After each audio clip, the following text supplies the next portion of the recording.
Lo dijo en la primera hora. Hace poco, ¿no? El Ejecutivo planteó una decisión de condonar las deudas de Banecuador. A inicios de julio, el gobierno del presidente Noboa inició con una política de condonaciones. Mediante decreto ejecutivo 317, dispuso la eliminación de las deudas vencidas a clientes de Banecuador. La operación abarcaba créditos de hasta $5,000 que se encontraban en la categoría E, es decir, considerados incobrables. Decisión que, según el gobierno, apuntaba a beneficiar a 7,000 clientes de esa entidad, lo que implicaba un costo de $18 millones para el Estado ecuatoriano. 2 meses después, esta misma decisión de condonación se ha repetido con el Banco Nacional de Fomento, también la condonación de créditos coactivos con calificación E, de operaciones de hasta $5,000, implicaría 22,125 créditos que deben eliminarse a un costo de $134.7 millones. O sea, tenemos condonaciones tanto a nivel de Banecuador cuanto a nivel del Banco Nacional de Fomento.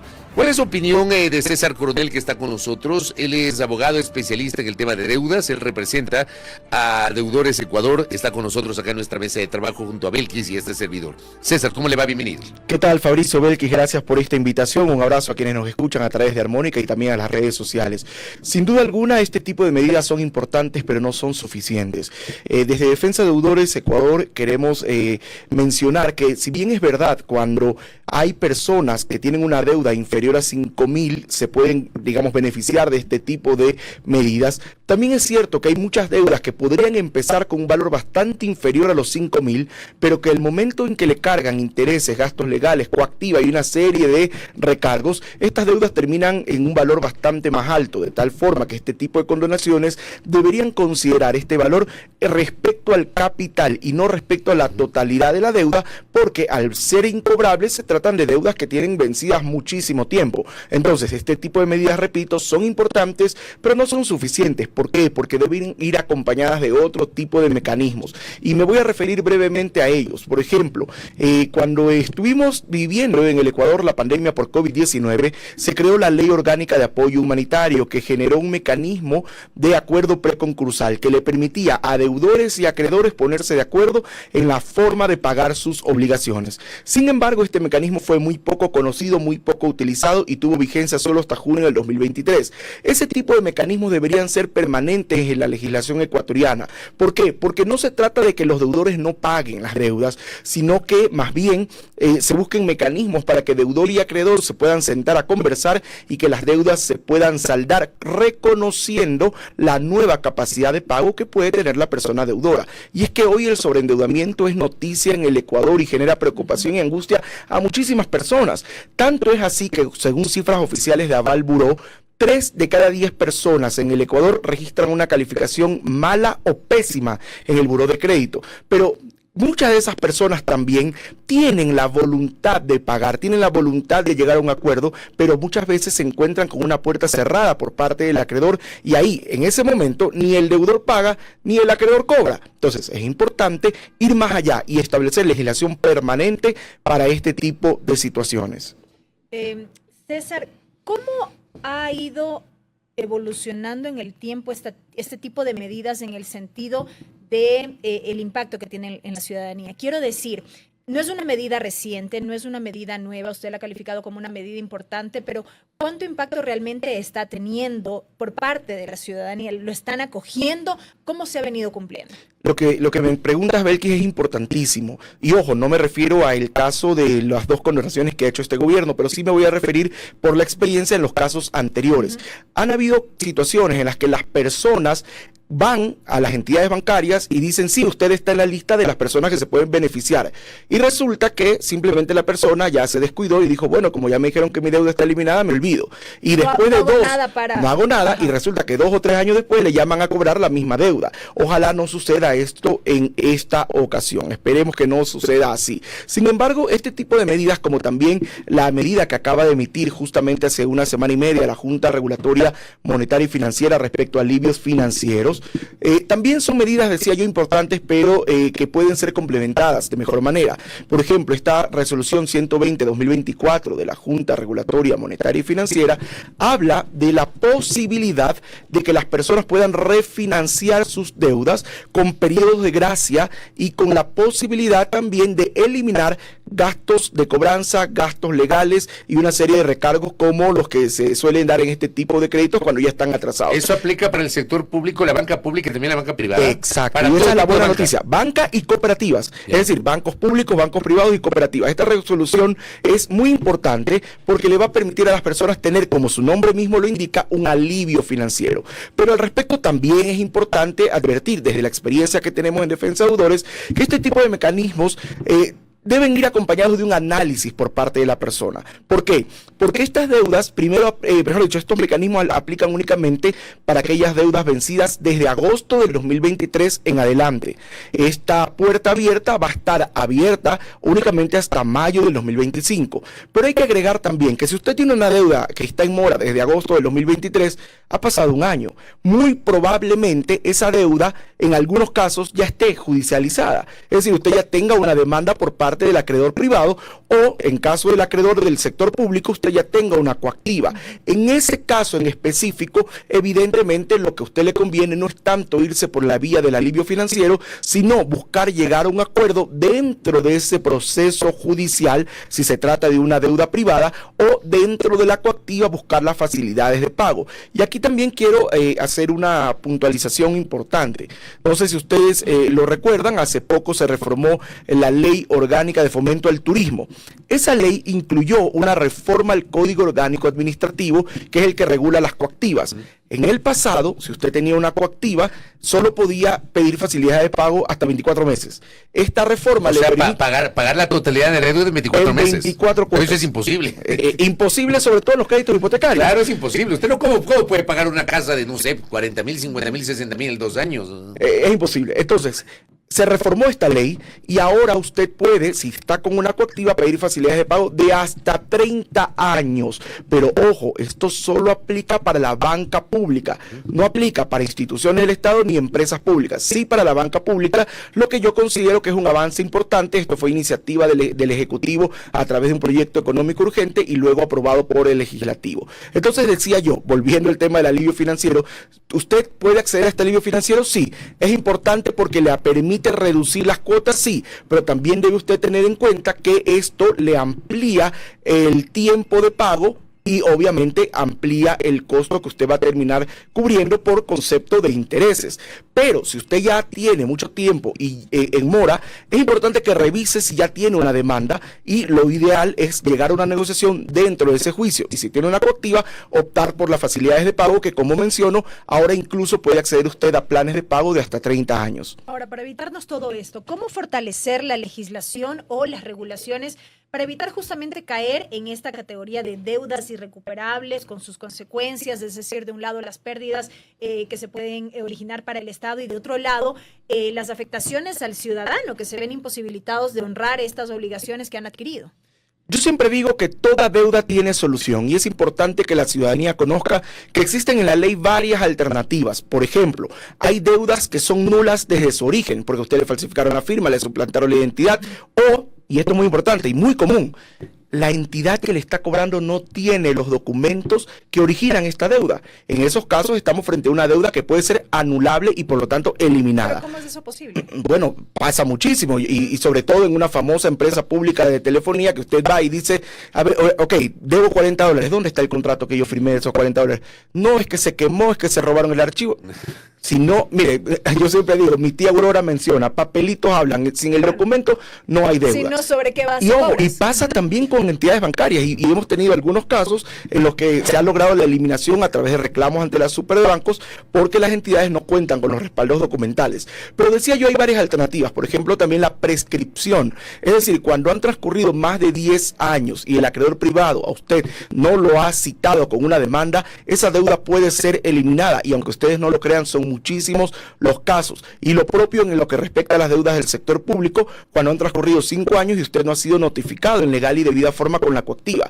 El típico caso de las deudas por cheques, de multas por cheques protestados. Por ejemplo, es un caso en el que a nadie le han iniciado coactiva, han pasado más de 5 años y esas deudas pueden ser eliminadas. Pero también existen mecanismos como la renegociación, facilidades de pago, ahora mismo el alivio financiero. Sin embargo, todos estos mecanismos que están en la ley podrían ir más allá. Les cuento, en el caso de Chile, que es donde nació Defensa de Deudores hace 25 años, se ha logrado legislar, por ejemplo, haciendo una reforma integral a la ley de quiebras. Porque, por ejemplo, la quiebra en el Ecuador no es otra cosa que una muerte civil por 10 años, que al final del día ni el acreedor cobra ni el deudor paga, y todo termina siendo realmente una desventaja para la persona deudora. En cambio, en Chile se logró reformar este mecanismo de quiebra, pero además se ha establecido legislación que en Europa es muy conocida, legislación de segunda oportunidad o legislación de reemprendimiento, que les permite a las personas tener, como su nombre lo indica, una segunda oportunidad. Porque recordemos, Belkis y Fabricio, que hay mucha gente que hoy no está pagando sus deudas, no porque no quiere, sino porque no puede. No puede. Oye, un accidente de tránsito, la muerte de un familiar, una enfermedad catastrófica, el desempleo, la pérdida de la fuente de ingresos, sobre todo en la costa, también el tema de las vacunas, el invierno que golpeó duro también a inicios de este año. Por otro lado, algo que estamos viviendo a nivel nacional, a nivel de extorsiones, el tema de los apagones, que parece que es un fantasma que nos sigue rondando por ahí. Todo esto va mermando la capacidad de pago de las personas, quienes no van a poder cumplir en los montos y en los tiempos que se habían comprometido estas obligaciones. Por lo tanto, es importante ir más allá, y yo aprovecho este espacio que tiene amplia difusión, amplia audiencia, sobre todo por parte de los líderes de opinión y los políticos.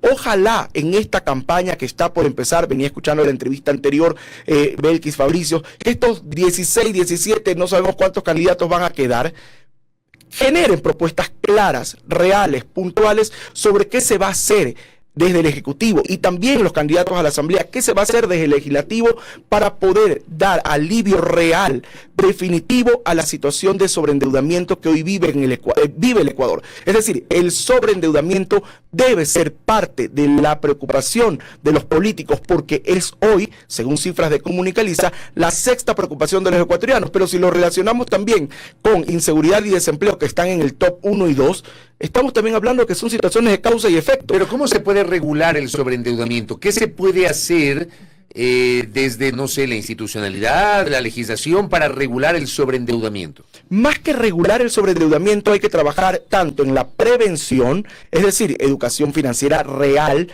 es decir, tratar de que las personas desde temprana edad sepan desde cómo manejar una tarjeta de crédito hasta alternativas legales cuando ya tienen un problema de sobreendeudamiento. Pero, decía yo, hay que trabajar también en lo posterior, es decir, en la situación que ya se ha generado. Es decir, generar, por ejemplo, reformas a la normativa de quiebra, generar legislación de segunda oportunidad, legislación de reemprendimiento, permitirle a las personas mecanismos como, por ejemplo, el que había establecido la Ley Orgánica de Apoyo Humanitario de acuerdos preconcursales, que de alguna manera le obligaban al acreedor a sentarse a conversar con el deudor y así llegar a acuerdos que le permitan justamente condonación parcial o total de intereses, e incluso condonación parcial de capital en algunos casos. ¿Por qué? Porque ya llega un momento que incluso a nivel contable, muchas de esas deudas ya son registradas como incobrables por el plazo que tienen vencidas, y resulta importante también que, si bien es verdad, el acreedor dice, bueno, ya no logré cobrar, pero resulta que en la otra orilla usted tiene un deudor que tiene su buró de crédito afectado, está bloqueado por todos lados y no puede acceder a créditos, y que además no tiene todo el dinero para pagar, pero ha ido haciendo una bolita de plata y tiene algo reunido y quiere presentarse ante el acreedor, y el acreedor le cierra la puerta. Entonces, qué importante es poder establecer estos mecanismos que les permita a acreedor y deudor sentarse en la misma mesa para conversar, llegar a acuerdos, y que en razón de la nueva capacidad de pago del deudor puedan justamente llegar a un plan de pagos que le permita pagar la deuda y al acreedor también cobrar, porque al final del día, mire, y aquí le pongo una cifra clara, Fabricio, Belkis, de todos los juicios por deudas del año 2023, cifras oficiales del Consejo de la Judicatura, el 0,8%, es decir, menos del 1%, llegaron a una etapa de remate. ¿Esto qué quiere decir? Que el acreedor quiere cobrar. Al acreedor no le interesa quedarse con tu carro, con tu casa, sino recuperar algo de lo que te prestó. Y hacia eso debemos caminar, justamente de buscar mecanismos para que el acreedor cobre, el deudor pague, comprendiendo la realidad que hoy vive el Ecuador. Pero yo creo que se trata también de acciones en cadena. Por ejemplo, es necesaria la generación de empleo, la garantía en la seguridad jurídica para lograr nuevas inversiones, atacar de manera efectiva la inseguridad que aqueja al país, porque basta nada más ver lo que pasa con el sector turístico, por ejemplo.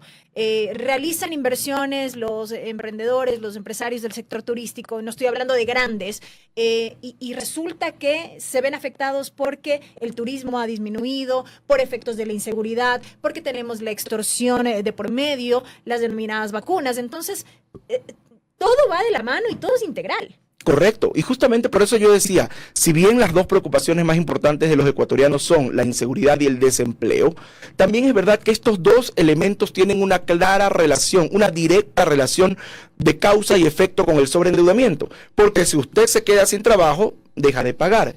Si su negocio cierra porque lo están vacunando, usted se queda sin fuente de ingresos y deja de pagar. Es decir, hay una relación clara de causa y efecto que se debe atacar a profundidad. Pero también hay que ir a la prevención, decía yo, respecto al tema de la educación financiera, de la posibilidad de que las personas puedan evitar el sobreendeudamiento, que la gente sepa cómo utilizar una tarjeta de crédito. Pero también decía yo, hay que ir hacia otros mecanismos que no existen hoy en la ley y que ya existen. Mire, Fabricio, Belkis, no hay que inventarse el agua tibia.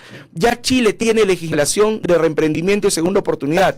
Además, recordemos que la legislación ecuatoriana y la chilena tienen un origen a nivel civil muy similar, que es el Código Civil de Andrés Bello. Es decir, ni siquiera es que hay que hacer mucho esfuerzo para adaptar la normativa chilena a la ecuatoriana, y ojalá escuchemos a candidatos a la Asamblea Nacional y al Ejecutivo hablar de este tema respecto a soluciones puntuales, legislación de reemprendimiento, legislación de segunda oportunidad, para que las personas puedan, luego de una situación en la que ya tocaron fondo, volver a empezar. Porque en realidad, al final del día, este tema del sobreendeudamiento genera una serie de consecuencias. No sé si ustedes lo sabían, pero según cifras del INEC, hoy en el Ecuador la segunda causa de divorcios está relacionada con las deudas. Entonces, es gravísimo porque esto termina afectando a nivel personal, pero también a nivel familiar. Y eso termina siendo una complicación a largo plazo si no se lo soluciona a tiempo. Dos cosas finales a propósito de inquietudes que recibo de nuestra audiencia. Acá Patricia Núñez me dice que le pregunte ¿a qué tipo de sector o tipo de crédito aplica la última resolución de la Junta de Política y Regulación Financiera?